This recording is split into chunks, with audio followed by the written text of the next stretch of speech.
Hello everyone. In this video I'm going to show you how to make a Tunisian decrease. I have this swatch of Tunisian simple stitches. If you would like to know how to make this, I have a separate tutorial for that, and you can find a link to it in the description. So to make the decrease, I'm going to make a decrease over here. So I'm going to first make 3 simple stitches. 1, 2, 3, and then I'm going to make a decrease. So I'm going to find the vertical bars of the next 2 stitches, so this one and this one. So these are the vertical bars of the next 2 stitches, and I'm going to pick both of them with my hook, yarn over and pull through both. So we can see that these 2 stitches turn into 1 over here. So that is a decrease, and then can continue making simple stitches all the way till the end.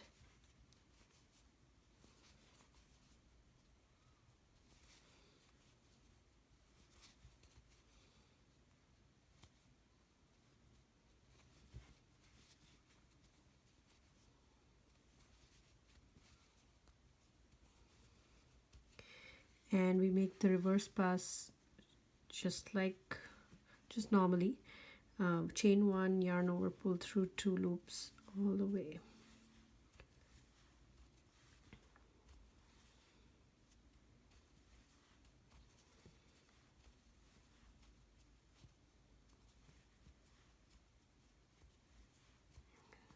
So here, so if you see, there is this decrease that shows up as an inverted V, and the number of stitches in this row is 1 less than this row. So if you continue making this row, the swatch, you will have 1 less stitch throughout. You can use the decrease to make different patterns, combine it with increases and make beautiful patterns with it. I have a couple of patterns of my own, and you're welcome to look at those. Again, they're on my blog. I have a link to them in the description as well. I'm going to in this video I'm going to also show you how to decrease a rib stitch. So because a rib stitch is a combination of 2 stitches, a decrease of 1 rib stitch is actually a decrease of 2 rib stitches. So I'm going to quickly make a rib stitch swatch and come back and show you how to do that.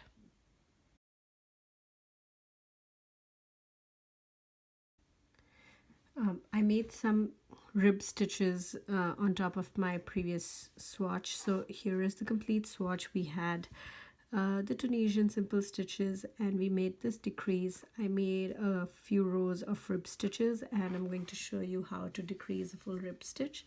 So we're going to start by making rib stitches. I'll make 2 rib stitches. Again, a tutorial is available. I have a separate tutorial for making a rib stitch on in my channel, which you can take a look at if you want to see how to make rib stitches.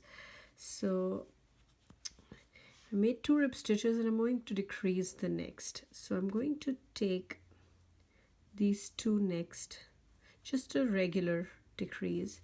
So I'm going to do a decrease, and then I'm going to make my rib stitches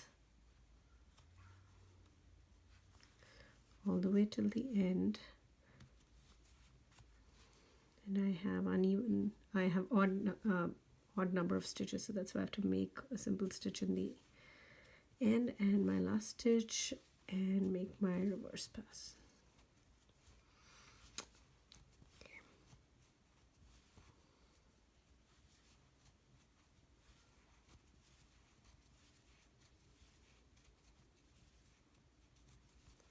All right, so this is how a decrease looks. This is a decrease of 1 stitch. This is very similar to what we did over here with the simple stitch. Now for rib stitches, because rib stitches are a combination of 2 stitches, we need to reduce once again to do a full rib stitch decrease. So I'm going to make rib stitches until the point that I made the previous decrease. So here, 1, 2, and then I had made this decrease, so I'm going to make another decrease using this and the first stitch of the next rib stitch. So I'm going to decrease, and then because this is a rib stitch, a twisted stitch will always fall on a twisted stitch, so I'm going to make a twisted stitch here, so that completes the previous rib stitch, and rib stitch, complete this row with whatever I had a rib stitch and another simple stitch, so I made those and return pass just the same way. So after this we will have reduced 2 stitches. So if you see, there's a nice little slant going on here. It's away from your crocheting hand, so it is slanting away from your crocheting hand. And now if I start making rib stitches on top of this, I will not have a stray stitch like the previous row. I will have enough stitches to make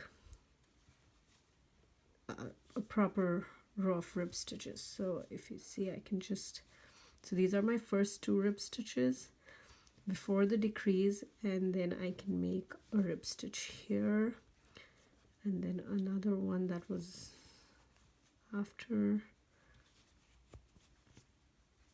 simple stitch and the last stitch, and then the reverse pass.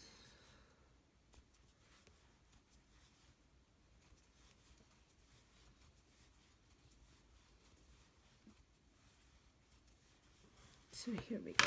So if you see, we've reduced a full rib stitch, and if you continue making rib stitches on top of this, then you will be able to see your rib stitch pattern grow. So that is how you reduce in Tunisian crochet. So this is, again, here is the simple stitch reduce, because those are self-defined stitches by themselves. So there's one reduce will reduce from 2 to 1, and for a rib stitch you'd have to do it over 2 rows, because a rib stitch is a combination of 2 stitches by itself. So that's about it. Well, if you want, I'll just show you the reverse. Here, this is how it looks at the back. It's not even visible. It's fairly clean reduce. This makes a good clear pattern at the back as well. It's not shabby. It looks neat.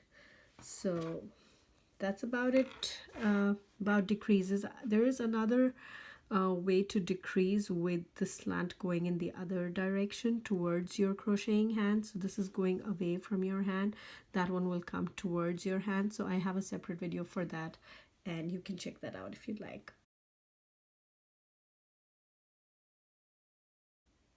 Here is a small swatch to show you how the 2 different decreases look together. So this is the regular decrease, which makes a slant away from your crocheting hand, and here is the twisted decrease that makes a slant towards your crocheting hand. So as you see that both of these, so I've made 3 rows of decreases and twisted decreases, and you can see this nice V that formed here. You can use these decreases along with the combination of increases to make beautiful patterns. If you're interested in one, you can check out my Vajra scarf.